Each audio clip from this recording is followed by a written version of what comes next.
Ready, ready.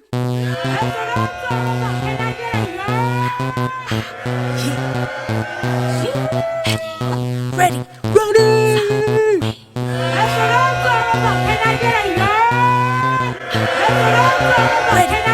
ready.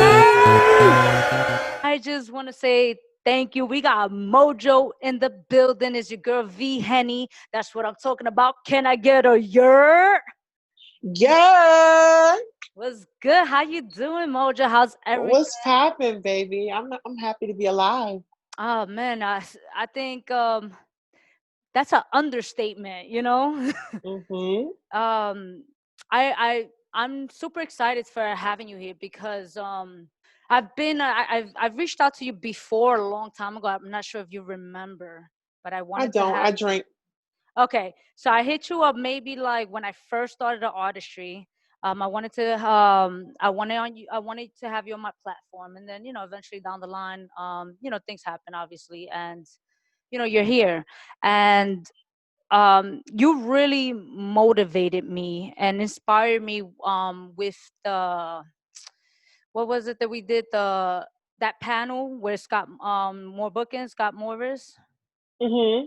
and just speaking on like trans America, Right. black trans, and how much I'm gonna say we because me myself, I do not have so much information, and Right. when you were sharing your story, it was just like, damn, Right. really wanted you to, just speak on your process, Mm-hmm. your story, and just share with all of us with everything that you've been through and just the fact of accepting yourself.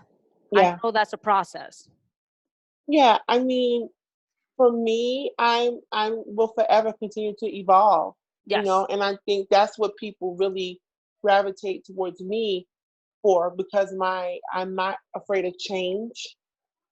I'm not afraid to be a student of life. So as I evolve in this form, I take on many different shapes. And you can look through my pictures like, wow, this bitch has really been, coming some ways. And I think where I'm at now is like the most free I've ever felt in my life, Wow. the most loved I've ever felt in my life, and the most deserving and aligned with purpose that I've ever felt in my life. When did that recognition come about? Well, I think for me, I made a choice not to complete suicide. And Okay. I think a lot of times when we see people who we admire or who we, are fans of, we only see the positives, right? We only see the image or the glamour or the Hollywoodness, I like to call it. But Mm-hmm. people really don't know what you're dealing with on the inside. And for me, I was so miserable. I was so miserable within myself. And I've always been a person of light, but my inner light was beginning to dim. And I think it was because I wasn't living in my absolute truth a little Okay. bit. Not that I ever was in denial or unaccepting of who I was, but I felt like there was a layer I had to educate myself on in order to reach a deeper truth of who I am. Wow. Uh, Yeah. you know what? I like I've been in that place, right, where Mm-hmm. you can love yourself, but you still have that you have Right. That butt. that Mm-hmm. insecurity moments, where you feel I don't know about yourself, but there was times where I felt like obviously I wanted to be just a very big a part of me felt like I wanted to be normal, you know Right. um and then as you learn, you start realizing what is normal, because for me there's no such thing as normalcy, you know Right. um That was never a desire of mine. So I've always wanted to be other. okay, see, like with me, Always. because I feel like, what it was with me was that the fact that um I grew up with the whole fact like that's not normal. Right. You're supposed to be, your typical woman where you're supposed to cook, clean, get, be married to a man, X, etc. Right. And um just going that route, I wanted to be normal because I was questioning myself on why I'm not normal. You know, like, Mhm. why am I not normal? Why am I like this? Right. And that was just at a younger age. You know, as I became older, I learned to love myself. So that's why I Right. understand the process. Mhm. And it And is a process. it is, you know, I guess my question to you would be, starting off, would be like, at what age did you start realizing that you were uncomfortable with identifying with society, who told you you have to be who society tells you have to be normal? Like, at what age you started realizing, like, this is, I don't want to identify what you feel is normal for, 5. I was 5 years old five. in pre-K. No, not in pre-K, in kindergarten. I was 5 years old, yes. Wow. 5 going on How was 6. that? I think for me, because I really took the time to unpack Mm-hmm. my journey, those feelings that you just described started happening for me in kindergarten when it was time to play dress up, Okay. and I will always reach for the women's clothing, and I didn't want to take them off. You Okay. know, luckily I went to kindergarten in a community space where my teachers were very supportive and encouraging, and they didn't make me feel bad or shame for being like that. But when I got to first grade, I got to the real world, and public school system will teach you very early on, if you're not normal, if you don't fit in, Mm-hmm. you will be bullied, you will be teased, and all those other things. So, Yep. but I knew for sure at 5 years old, and I actually have pictures of myself wearing the dresses in kindergarten, Okay. and I was fab back then, even at 5, fab. Like, you couldn't tell me nothing. I was fabulous. That's dope. So it's really a full circle moment for me. And I think I didn't learn what being trans was until I was 24. Okay. Yeah. And once I learned about that, I realized, oh, that's what I've been feeling all my life. Okay.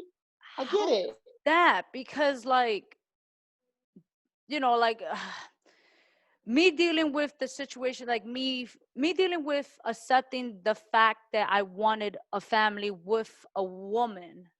Again, it was Hmm. challenging. So now, Hmm. going to you, you're black. Yes. Now, that's challenging in itself. And Hmm. now the whole fact of you realizing, I am I'm transgender woman. Hmm. Hmm. Throughout that process, I would say, I guess, from your early on to 24, when you came to that realization, how was that, like, battling all that with family was? Well, I think hmm, that's a great question. Family as well as society had socialized me as a gay male. Okay. So I took on that role for majority of my life. Although I never truly felt that that was who I was, I just felt that was just the cards I was dealt. So I aligned with that. I have cousins who are gay, Okay. and when we sit down, our experiences, when we tell our experiences, is two completely different stories. Mm. And reason being is because I am trans. I never was a gay male. I just put on that role because that's what society assigned to me. So when it came to my family, me saying, hey, I'm no longer choosing to participate in this role, all hell broke loose. Mm. All hell broke loose. Me and my mom had a big falling out. I didn't speak to her for 2 years straight. Wow. Um, a lot of my uncles I no longer speak with. But for the most part, the family has been supportive. Okay. In the beginning, it was very rough because of the misgendering, which is completely violent against trans people. As someone who suffers from gender dysphoria, that's my medical condition. Okay. Hearing being misgendered and stuff like that, it drives anxiety in my spirit. Wow. So, I choose not to be around people who rather celebrate who I was versus who I am, Okay. just for my mental capacity, and I just navigate that way as best I can. Okay. Hmm. Now, what age did you realize you had these suicidal thoughts? I've had suicidal thoughts different times in my life. Okay. I think at one point all of us can identify with being emo on MySpace. Yeah, It was yeah, just a yeah. cool thing to do. Suicide poems and songs and all that shit. But for me, the moment I wanted to complete suicide and I acted on it, I Okay. believe I was 23. I Mm. believe I was 23, 24 around. Well, what happened was I rode to Staten Island. I left work, right? Okay. And I rode the Staten Island ferry. I did not live in Staten Island, and my goal was to jump off of the boat into the motors and end it. Oh. And as I prepared myself to do so, I had the group The Sounds of Blackness, Be Optimistic. It came on my phone, and I had my headphones in. So I didn't want anyone to say anything to me, and that song saved my life. And it goes, "You can win as long as you keep your head to the sky. Be optimistic." And I just had to press repeat. I repeated that song about 87 times.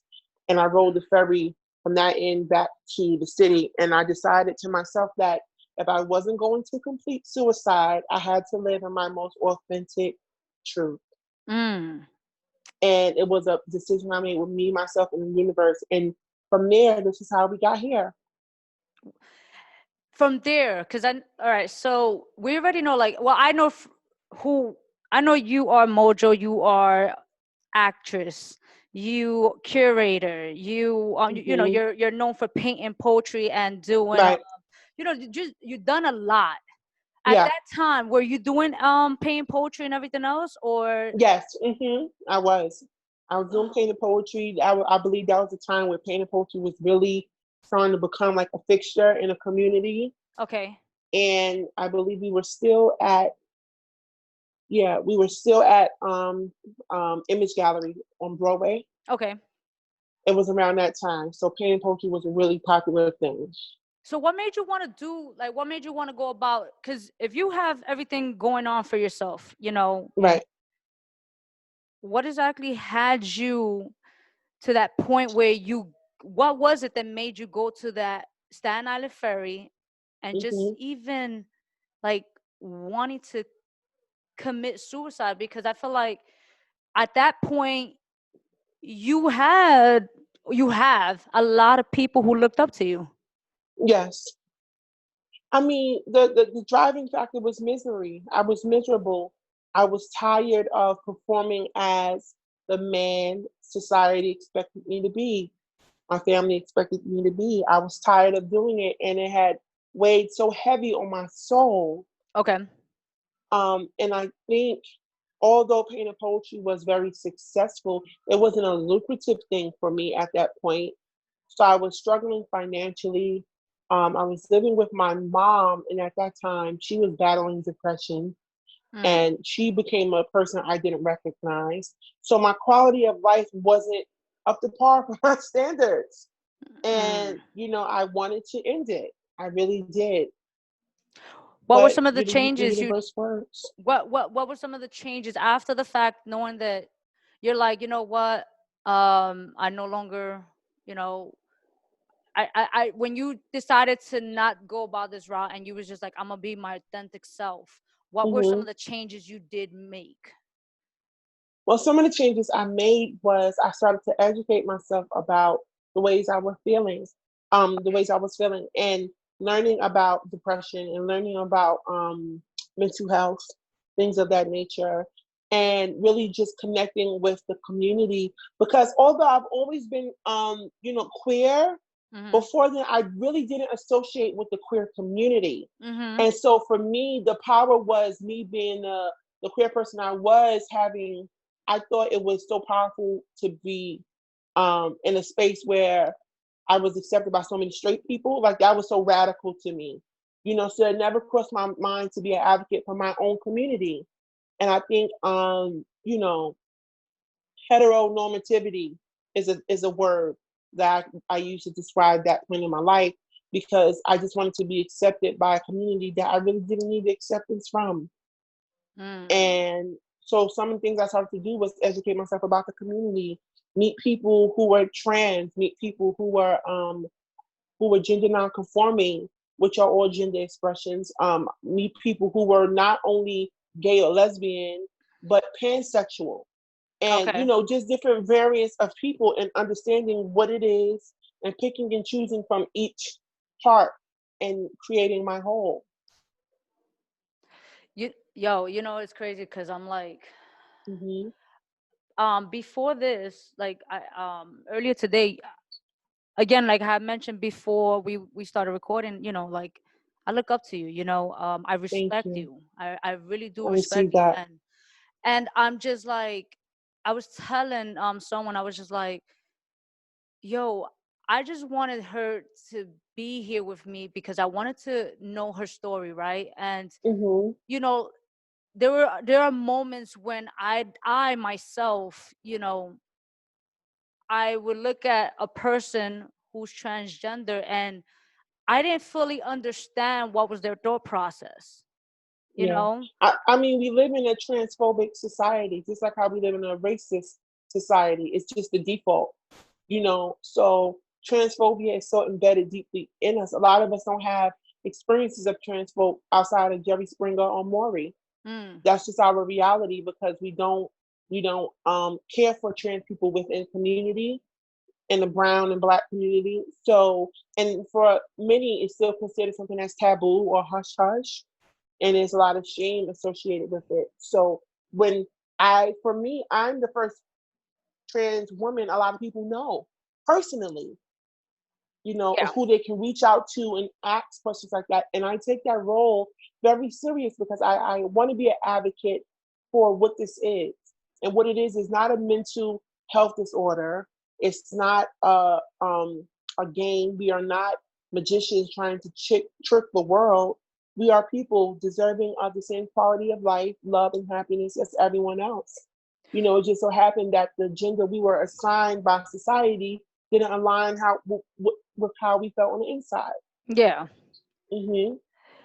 Because when you was talking about and at the panel how like I was doing some research how like within this year, like you mentioned, there at least 22 transgender people have been killed. Yeah. And that's not even the full story, correct? Right. Correct. So I remember you posted maybe a few days ago stating with about certain folks who have and continue to cause harm to black trans people using the Hmm. hashtag Black Lives Matters, Yeah. right? What target you to put that? Well, what I meant by that statement was because it is a loaded statement, but a lot of people who use the hashtag Black Lives Matter or align with that saying don't realize that Black Lives Matter was created by three queer women, three Black queer women. I believe two of them being lesbian. Mm, So, in the mission statement of Black Lives Matter, it literally says we aim to center the voices of women and Black trans women because we recognize that they are underserved and undervalued within community. That's in their mission statement. I'm paraphrasing, but it's along those lines. mm-hmm. So you have people who are blatantly transphobic, screaming Black Lives Matter, Black Lives Matter, but it's like, Black lives can't matter if all Black lives don't matter. That's a fact. And Did you it? have to know what you're actually saying because it makes no sense for you to be transphobic and say Black Lives Matter. The two can't mix. It's like oil and water. That's what I'm trying to. That's what I don't understand. How certain people, like you just mentioned, like how you screaming Black Lives Matter, yet um, wasn't there a video out recently where they were? I think they murder a transgender woman, correct? No, Ayana Dior was a young trans woman who was brutally jumped in the same city Okay, that George Floyd was killed. Yeah, she didn't die. She survived her attack. okay, Hmm. and okay, so I don't understand the fear behind it because at the end of the day I believe I'm very strong on this saying where in life we have two real emotions, One Mm-hmm. is love and one is fear. Everything else It's falls. fear. I always say that. Look at that. Mm-hmm. I just don't understand the fear behind it. When people The, fear what they don't understand. the fear is that the fear is the top emotion, but hate is the emotion that comes from that fear. The hate comes from, again, people who choose to not obey and follow what society has placed on them. That's where the hate comes from. And a lot of times the fear comes from, if I'm associated with a trans person, or if I stand up for a trans person, people might think I like trans people, or people might think that I'm gay, people might think I'm queer, so Hmm. I don't. Or they use religion as a tool Yes. to keep us separated, which is literally aligned with the oppressors, ways of handling Black folk.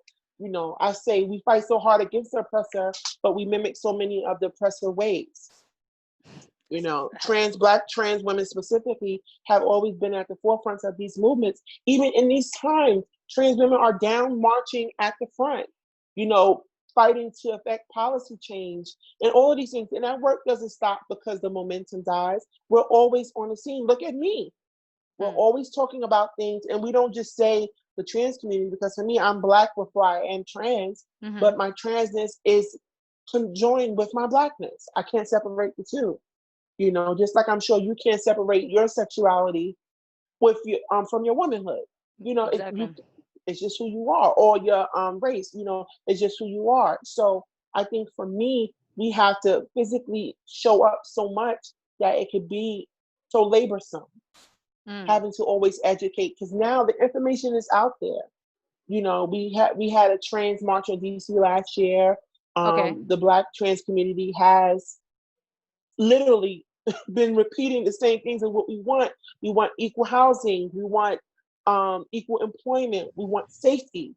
So Basic what? necessities. So why do you think our community is not grabbing the information then? Because our community, ignorance is a choice, right? Mm. And if you remain ignorant, you don't lose anything. But if you choose to educate yourself, you may have to come up off of some privilege.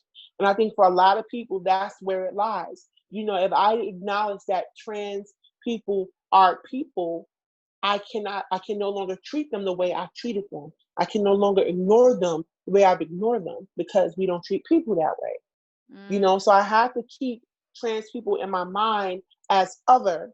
That way I can disregard them. Or when they are murdered, I can say they were trying to trick someone, because, that's the only way I can do that.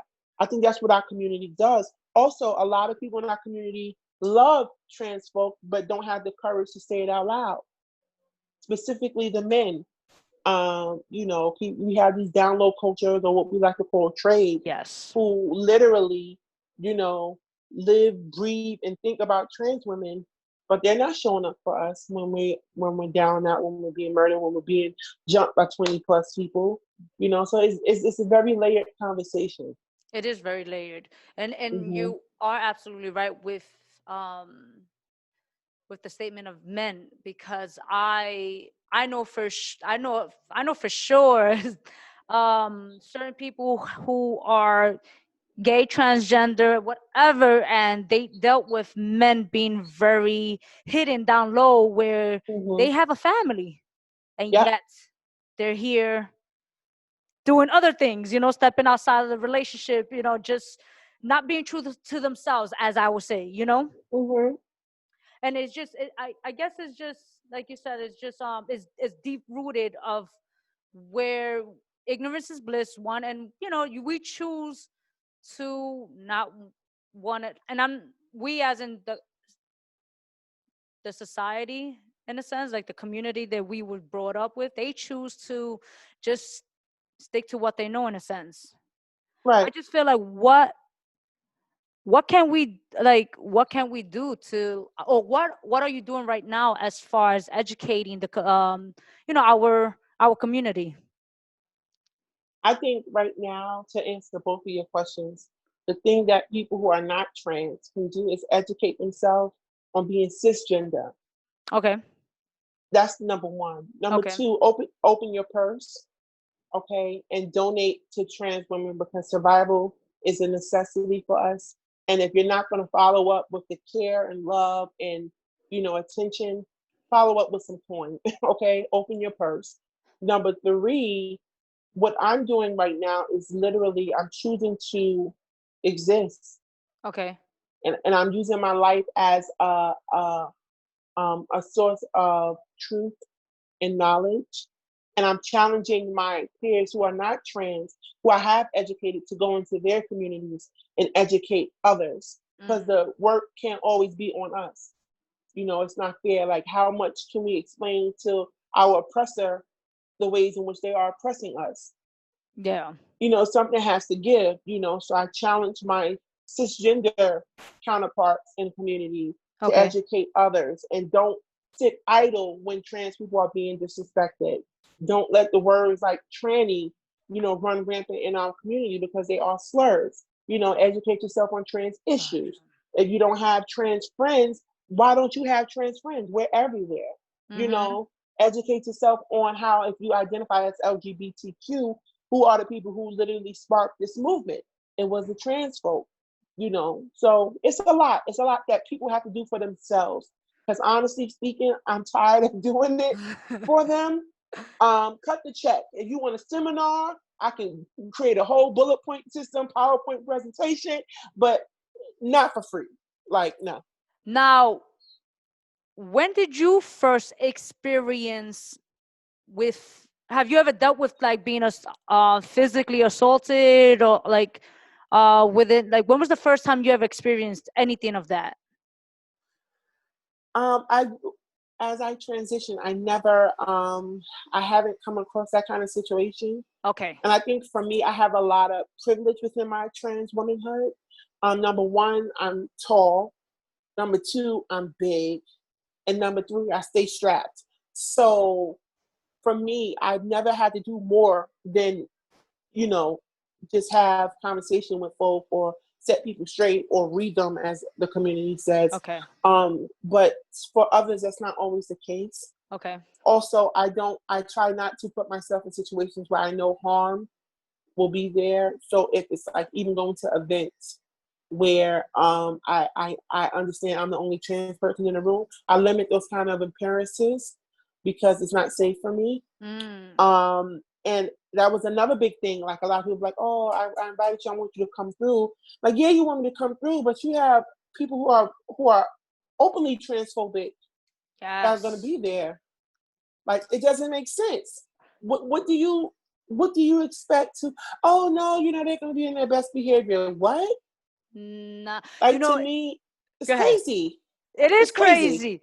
It's crazy. Do you think I had posted this question a while back.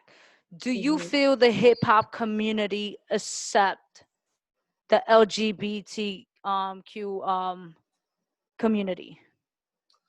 The funny thing is, there would be no hip hop community without the LGBTQ community, and that's just the bottom line facts.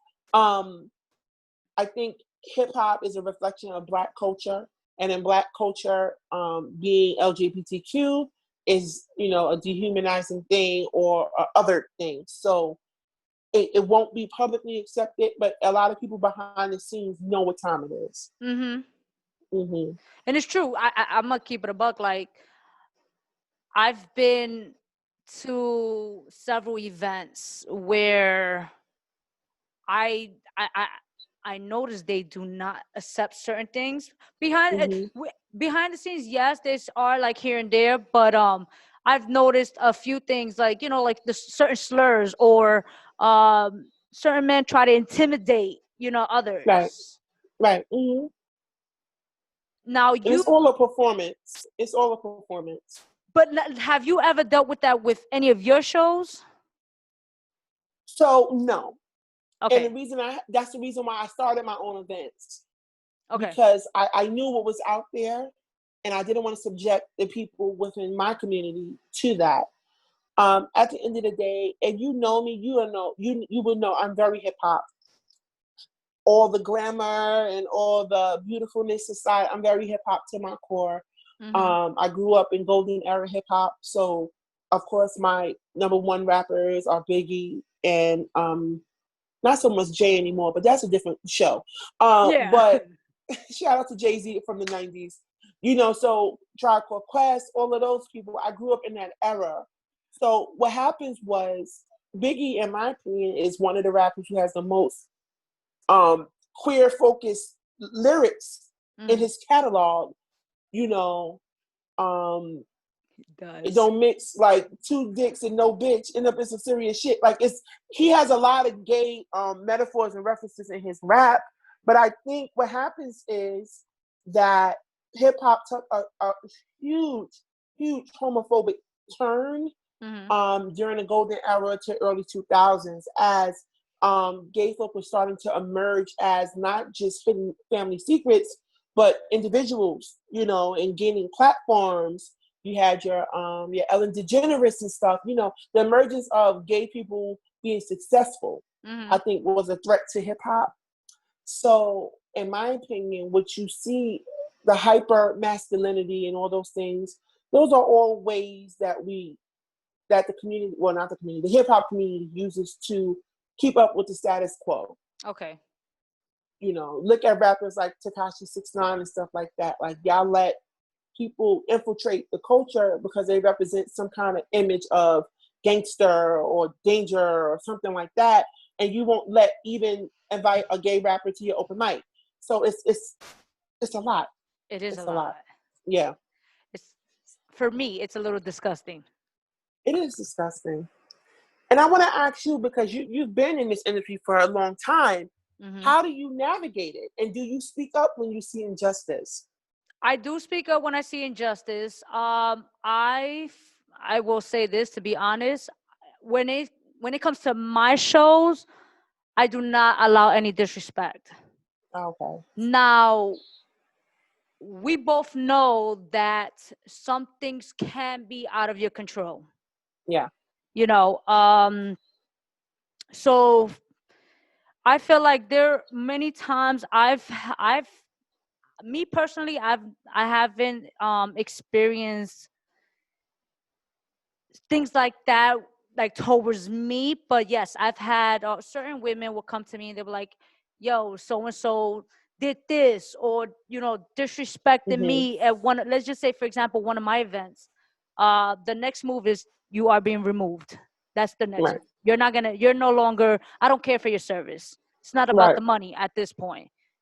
Hence the reason why when I do a lot of my events, I am very big on respect. Right. you know um Same here. and a lot of my shows, I think a lot of people, because a lot of people know who I am, how I carry myself, they are they know that my shows are usually very diverse. Hmm. I had one show where, I will say this, there was um I had a singer. He was gay. I mean, he's gay, sorry. He's gay, and he started voguing on stage. I think he had such a great a performance. Right, I love how his performance. In the background, I end up hearing um like three guys, and they were just like, they were talking.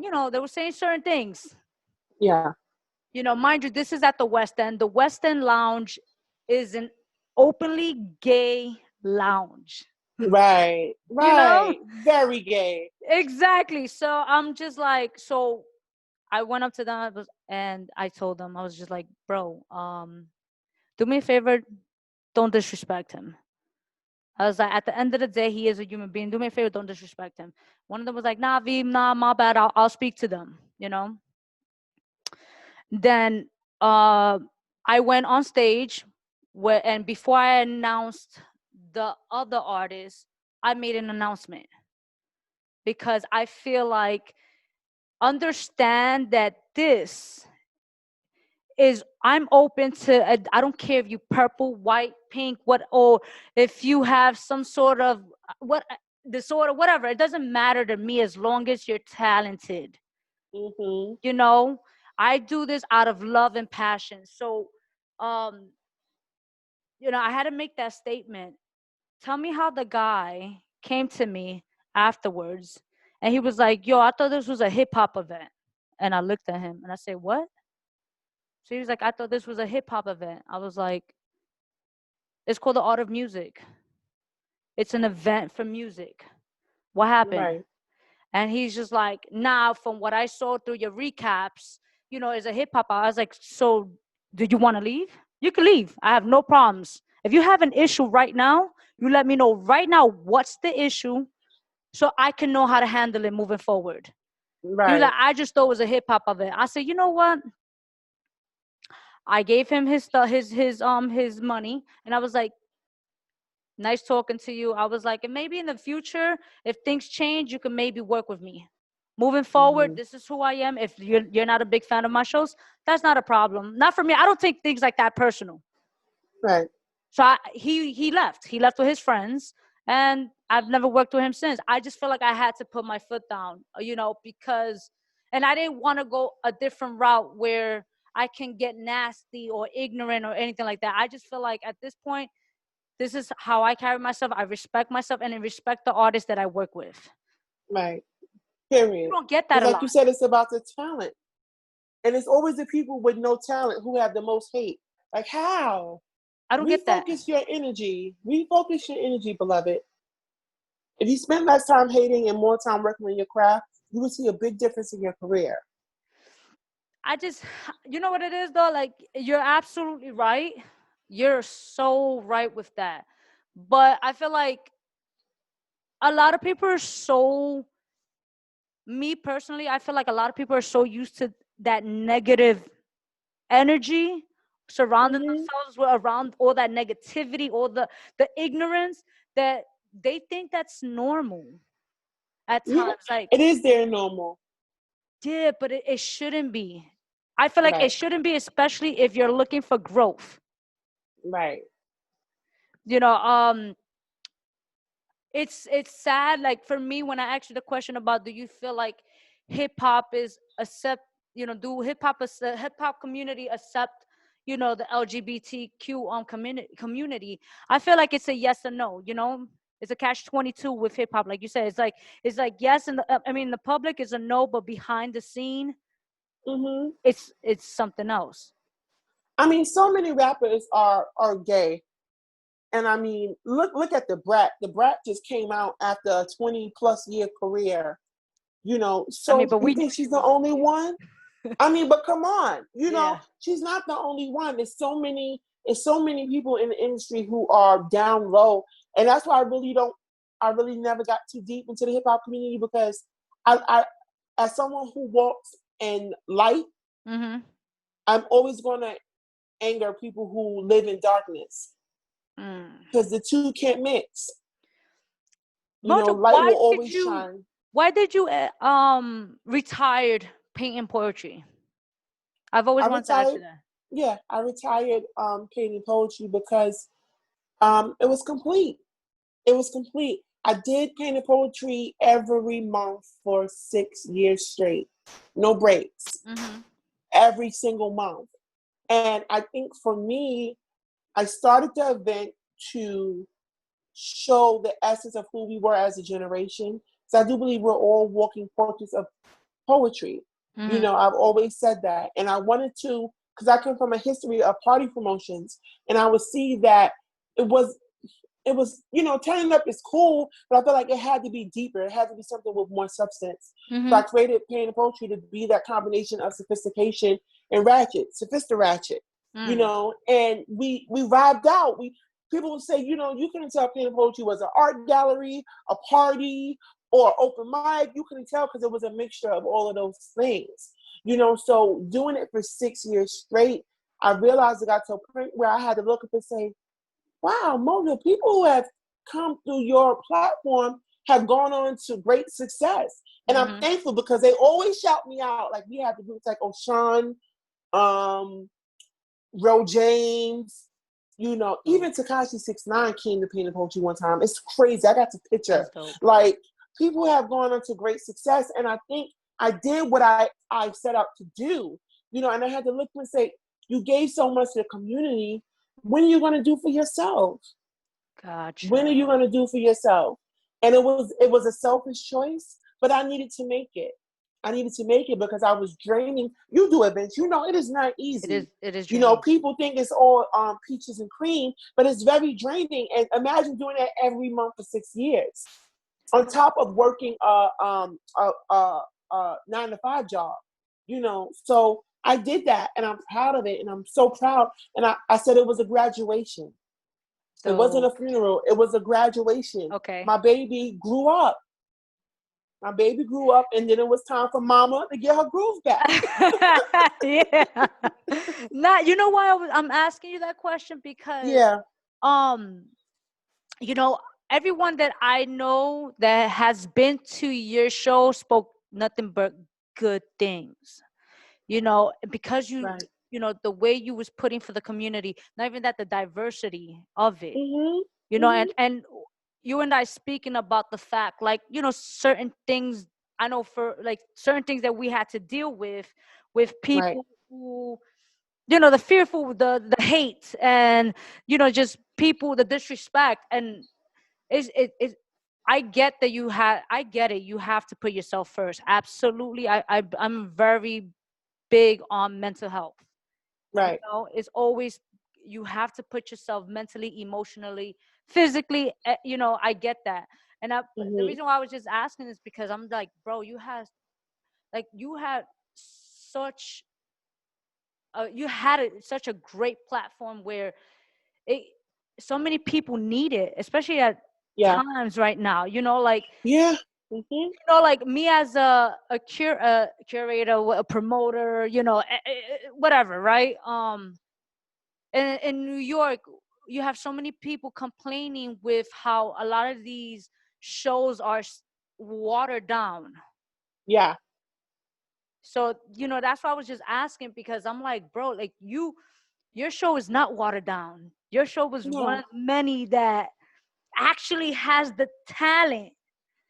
And it sucks that you can't find it like that, like if other Well, you know why? You know why you can't find it that way?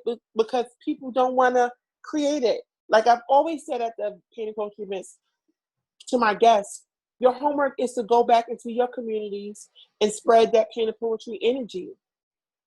I've always said people have tried to replicate painted poetry. I said, no, no, no, no, that's not what I told you to do. I told you to spread that energy. It has to be organic. See, I'm very spiritual, right? hmm So going back on what you said a couple seconds ago, people couldn't come in my space and be homophobic or transphobic because the energy wouldn't allow it. hmm There was no way even if you felt that way before you stepped in my doors, seeing my big ass was a humbling, hmm reality check. Like, okay, usually someone who is of my stature or, just my image is someone who's just like a token, someone who comes in and comes out. But seeing me as the rock, the matriarch of that thing, it was instant respect. And I've seen people leave my event because I read energy, with greater vibrations to their energy forms, because that's what I wanted it to be. And I made sure whether that was I curated every featured artist. We never had more than like 4 featured artists. Okay. And I challenge these people, right? So if you're a singer, you cannot use a track. You have to bring live instrumentation. So people, they would challenge, oh my God, I can't sing with background vocals. No. If you're a rapper, you have to do a cappella. What you mean? I can't turn up? Don't give my DJ your CD, your MP3, your floppy disk, because you're going to get shut down. We want to hear your words. We want to hear the essence of what you're doing. That's why the open mic was always so controversial, the open mic segment, because people came in with ego, right? hmm Thinking, oh, yeah, I don't know if it was just the events they've been to, like, oh, yeah, I'm the hottest rapper. Turn up, turn up, turn up, turn up. And then they realize that without the music, you look foolish doing that. What are you actually saying to these people? And you have groups of 75 to 100 people looking at you like this, That's saying, yo, yo, yo, yo. And there's no shade to nobody. Get it how you can. But mm, in my space, I required more from you. Mm. and that people had to live up to that expectation. Like people would say to me, like, "Oh my God, I was so scared when I found out you couldn't use music." I said, "Well, that tells me two things. You didn't research the event. Number one, you Mm. you you jumped on it because of the popularity, and number two, you wanted to make the space something you wanted it to be, not what it was." Okay, that's true. Yeah, and it was, girl, it was so much. It was so much. But again, my baby graduated, and I'm proud of the work I've done, and people still talk about it. So Not a people do. reunion may be in the works if the world opens back up. I was thinking to do something this summer, but I'm going to postpone. Okay. But it's mine. I still own the brand. It's Okay. not going anywhere. Now, Hmm. from now going, we went to painting poetry. So what made you, or when did you decide to, now let's go back to just, just you yourself, and not events. What made you want to become an advocate for trans? As a Black trans woman, I had to become a advocate. One, for myself. Okay. Trans people are denied so much in this world, including medical coverage. So I had to learn to advocate for myself in order to get my proper medication. Mm. And with that, I had to learn to advocate for my sisters who weren't brave enough to take those steps. Again, Mojo creating platforms. That's just who I am. And I wanted to be. I'm not saying I'm the face of trans women, but I wanted to be a reassuring voice that we're here, we're not going anywhere, and our lives matter. So that was simply it. How long you been advocating? I've been advocating for trans rights for about 3 years now. 3 years? Yeah. Mhm. Wow. That's Yeah. a Because I started transitioning 4 years ago, Now, when did you end painting poetry? Like, when did you retire? March 18, 2018.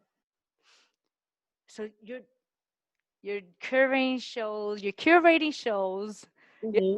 dating, you're working, on Working. yourself.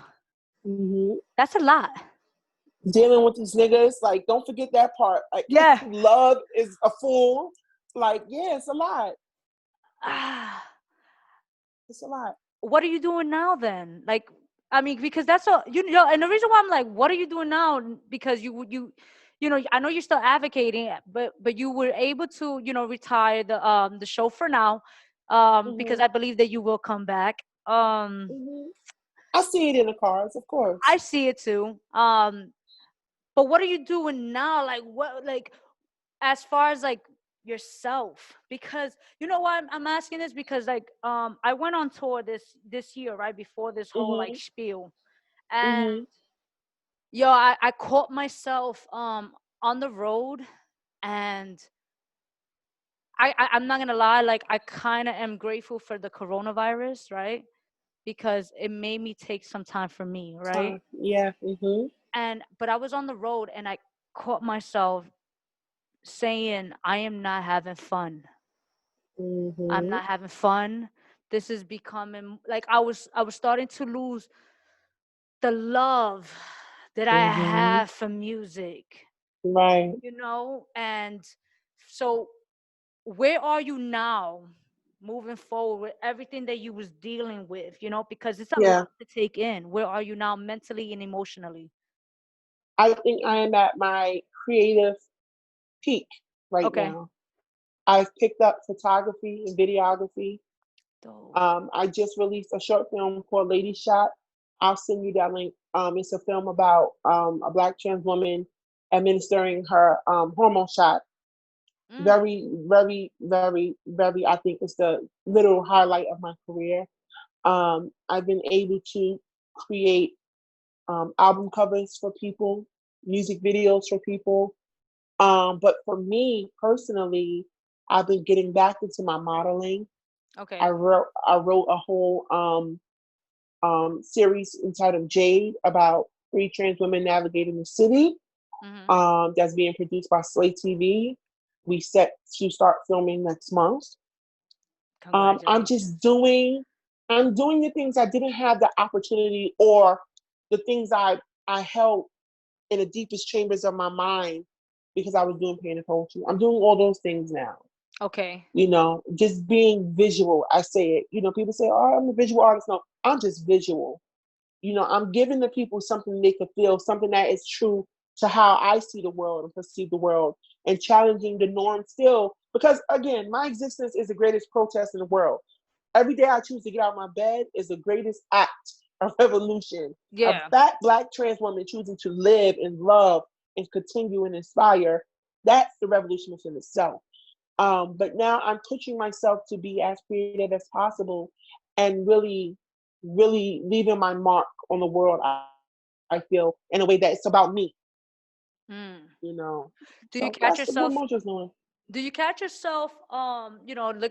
Look at your your process. Hmm. Do you still catch yourself at times, like thinking about that person who was on the Staten Island ferry? No, When was the last time you thought about that person? just now when I spoke You to just you, spoke about it. but it's not a thought in my mind because That I made a promise. deal with the devil. I'm playing, but no, I made a promise to myself that if you're going to live fully. And it's such a simple statement, but I truly meant it from the bottom of my heart, dead ass. Like, put up, I don't have any suicidal thoughts. Okay. There are times where I feel down, but I have such a great village around me to pick me back together and put me back together. So those moments don't last long. And, now I understand suicide can never be an option for me because it's not cute enough. Like if I'm Hmm. gonna go out, baby, I want all the works. Like I want, Queen Latifah said it all to the bullshit. Like Cleo, like, Yeah, yeah, yeah. but all jokes aside, I don't go to that space because I chose to release it. It doesn't live in me. It doesn't live in me. Have you, in recent like moments, have you had like, because you are an advocate, because Hmm. you're very vocal, and Yeah, expressive, yeah. you know, I'm sure you get a lot of people hitting you up via DM asking you for advice. Ooh, child. You know what I started doing? I started charging. Are Okay. you? That's what I started doing. I started charging because I said, okay, I'm not no one's therapist. If you want advice, listen, consultation fee, boom. This is my cash app. If you really want to pick my brain, I need you to pick your pockets. And people have. Okay, that's what I was gonna People ask you. have. Like, People have, for sure. Even the men, you want to see a new picture? Okay, run some ducats. yeah. Okay, listen, call it what you want. Call it what you want. Okay, 25 for the top, 50 for the bottom. I'm I just mean, playing, hey, yo, but I you don't got knock it. it. I ain't knocking it, bro. Like, I'm just like, yo, do what you gotta do. Get it how you live, baby. Get You it how you know. live. So So yeah. Mhm. I know we were planning.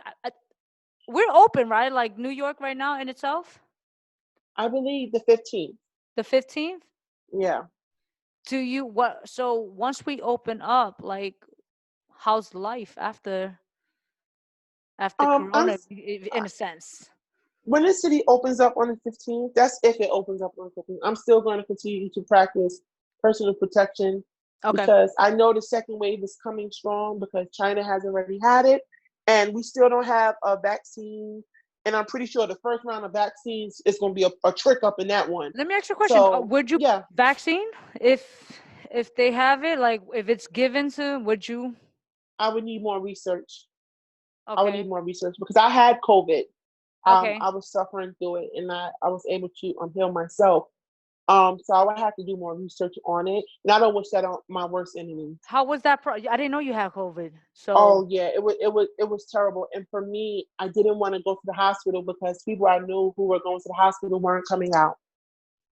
I know. So yeah, for me, I would say like a more mild to severe case. Okay. So I was able to manage it, but I lost all my sense of smell and taste, and I Wow. My breathing became, still to this day, my breathing is very labored. It's not the same as it was before this. Okay. And it got so bad at one point that I was sleeping in a full face of makeup because I thought if I went in my sleep, I wanted them to find me looking somewhat presentable. Like that's how bad it got at Really? one point. And then from there, I had to go to urgent care. But Did I waited to go to urgent care until I didn't have fever, so they couldn't send me to the hospital. Okay. Now, Hmm. did you take home remedies or like what was your how did you deal with So, it? so I had a combination of both. I have a cousin who's a herbalist. Okay. So she instructed me on orange peels and cayenne pepper and steaming that up and inhaling that steam. That helped a great bit. Citrus in general saved my life. Like I did a whole photo shoot around citrus because oranges, lemon, all of those things literally saved my life, Okay. and different ways to utilize them and use them. And Tylenol helped as well, Mm, surprisingly. And just, I think so many people get caught up in the mindset of having it. That's what leads to their demise. mm-hmm. I continue to work. I continue to stay positive. I continue to create art during it. Like it was times where I shot my lady shot film while I was suffering from COVID. And I, again, if this is my last days, I'm putting out my best work. And Mm-hmm. that's basically all it was. I was doing photo shoots by myself, of myself on my rooftop, because I said, you know what? You have to stay busy to take your mind off of this. Because if you let your mind live in that dark space, you're going to succumb to it crazy. Damn, that's crazy. I didn't know that. Mhm. Mhm. Well, I'm glad you are feeling well. Thank you. Thank You're you. better. Because um a lot of people was affected by this, and Yeah. you have those that coronavirus is not real, or I was one like of those. I was one of those. I'm I'm not not gonna going to lie lie, to you. I say That certain was things like me. that. Yeah, that was me until it happened to me. God damn it! I said, "Wait, what?" Damn. Yeah, Well, I'm glad, honestly, in all honesty, I'm glad you are, feeling better. You're thank you. practicing protection as you should. Mhm. You know, I just feel like right now, it's I. My last thing is this: how do you feel about this? Like, I feel like coronavirus came. It took coronavirus to take away entertainment, take away Mhm. um sports, so much for people to wake up. Do you agree or no? What happened was capitalism could Uh-huh. not run. So, being that capitalism was put on halt, everyone had nothing but time. That's why the George Floyd death was so impactful, because you literally could not ignore it. You couldn't just go to work and act business as usual because no one could go to work. We couldn't ignore the systematic racism that we experience in this world. The corniest of corniest people, you realize them for who they are now because they're exposing themselves. Because people align with being rich more than they align with being black. Mm-hmm. So you see them being dragged on Black Twitter, which is such a crazy place right now. Celebrities are literally folding because you realize that your celebrity was based on capitalism and consumerism, and now that none of those things are working, we see you for who you really are, and it's very whack. It's Yeah. very whack. The all lives matter people just jumped out. It's like, not you, not you. Yeah. So it's a lot. And then you have the situations like up in Dykeman, I know. where internalized anti-blackness Let's talk about becomes a that conversation. very quickly because Sure. I am Hispanic, Yes. so I'm gonna speak for myself, and I said yesterday on my show, I was just like, fun fact, I was like, Latinos, you are black, you Right. know. Me being Well, let's be light very skinned. clear. You can be a black Latino, you could be a white Latino. Let's be very clear on that. That's what I was gonna say. Me being Right. a light skinned Latino, right? Hmm. There's a big chance, very big chance of my ancestors being raped. Right. You know Hmm. how when you saw that video, How did you feel? Um, Honestly, like I don't want to, honestly, no, honestly, I wasn't surprised. I wasn't. I've seen that in person up in Dykeman. So it wasn't something that was just mind boggling for me. However, the world got to see it Mm-hmm. for the first time, I think. And people realize that there is separation in this movement work.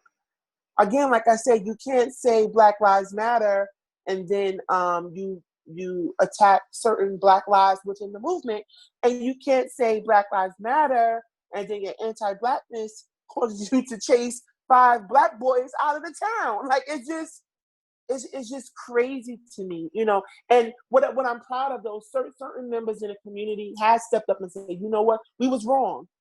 We was Mm-hmm. wrong. And that's not a good reflection of who we are. But the reality is, it may not be who you are, but that doesn't mean it doesn't exist in the culture. Absolutely, I agree You with know, you. and I think a lot of people for themselves are having those uncomfortable conversations with abuelo about, anti-Blackness now. Yeah, Because it's the world saw it. you know, The world saw it. the world saw it. I was mentioning, I was mentioning to someone recently and on the show, my show yesterday, and I was just like, you know, I had to educate myself. You Hmm. know, I had to educate myself because unfortunately my parents didn't teach me that. And mind you, I grew up telling people I'm the milkman's baby, right? Because my whole, like, my siblings, they all your complexion, my Right, darker, I'm the milkman's baby. If anything, I'm the white one, like. right. And I was just like, I had to. It was my younger sister who did the family tree, because my sister's Hmm. very spiritual. Right. So she dived in because of spiritual reasons, and to find out certain roots and bloodlines, and you know Right. but because of her doing that, then that led me to start doing more research. And it's just like, it's sad. And this is why when I had mentioned, like, I feel like I want, and I've been saying this for a very long time, I want to do more for my community, because I feel like we lack the education. Yeah. I'm not talking about school wise, or I'm talking about just our history in itself. Culturally. Yeah. Hmm. And that's how looking at that video, I was just like, bro, like, like you, I wasn't surprised by it. It was just disappointing. Yeah. You And know, certain people trying to bring up the fact like, oh, if something would have happened to them, it really would have got crazy. I'm like, something did happen to them. They were profiled by a exactly. mob. Like, that's enough. You don't forget stuff like that. Even if they did apologize, you don't forget stuff like that. And that creates trauma within people, no matter your race. Mm-hmm. So we have to look at it for what it was. Although violence didn't necessarily occur, those boys were fearful for their lives. Exactly. Exactly. And like you said, I'm glad that you're doing that work within yourself and your community, because it needs to be done. No, I It agree needs to with be you. done. It really Hmm. does. And you know, um, the most I can do is just start taking the steps. I can't just talk about it. Yeah. I Right. have to be about it. Right. Hmm. For sure. So um, eh, I'm a big believer. Also, things happen for a reason. There's no Of coincidence. course. Of course. So Of course. um, Mojo, I definitely, everything that you do, you're working on, is inspiring. Hmm. Please continue, Thank you. and I say Thank you. I'm a person of growth. you know I grew up a certain way. I had a rough childhood. So when you Yeah. Yeah. see people who dealt with a lot of challenging moments, it's Hmm. inspiring to see how you overcame so much. And you can even see it in your face, like the glow. You understand? Like, and it's beautiful. Right. It's Thank you, beautiful. babe. Thank Continue, you. please do not stop. Continue growing, glowing, and educating those that are misinformed. Yes. You know, I look forward to seeing you more, and I honestly look forward to building with you. Of So, course, you babe. know, what's I'm next? always been here. I'm just saying though, what's next? Though, what are we expecting next from you? Aside Expect from more the content. uh-huh. Expect more content. Expect more. Just expect more Mojo. That's my Okay. name. The Mojo gonna keep flowing, baby. Just stick around for the ride. That's it. Where can we find you, hun? You can find me on mojodisco.com. At Love Mojo it. Disco on all my socials. Well, Facebook, Mojo Disco, Instagram, Mojo Disco, all of those things. I'm there. well, I want to say thank you for taking the time, having this talk with me, and I truly appreciate you. No doubt. Thank you. I appreciate you too. Definitely, hun, and stay blessed. You already know. Much love. Thank you for having me. Thank you. Have a good one. Bye. You too.